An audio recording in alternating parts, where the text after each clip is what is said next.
In this guide, I'm going to show you how to edit Instagram photos.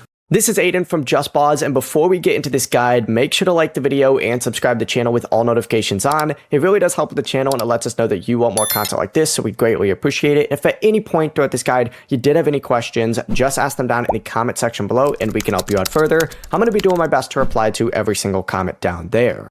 Now, to edit a new photo, what you need to do is open up Instagram, tap that plus icon up in the very top, and then choose whatever photo it is that you want to do, whether you're trying to make a post, a story, whatever it might be. In this case, let's just go ahead and say we're doing a story for the sake of this guide, but in the most case, this is going to be a post that you're doing this on. Choose the photo it is that you want to edit, like this little Snapchat screenshot I took for a thumbnail, right?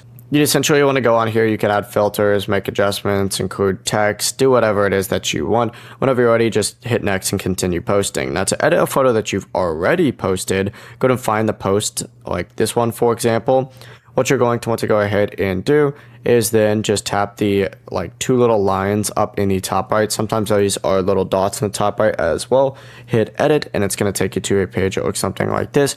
We can then upgrade the caption, tag people, add a location, add music if available, or edit the alt text. For carousel post or carousel post, you may also be able to remove individual photos just by swiping up on them or hitting that little X. The process is as simple as that. Before you do leave, make sure to like the video and subscribe to the channel with all notifications on. It really does help with the channel, and it lets us know that you want more content like this. We'd greatly appreciate it. And if at any point throughout this guide you did have any questions, just ask them down in the comment section below, and we can help you out further. I'm going to be doing my best to reply to every single comment down there. Peace.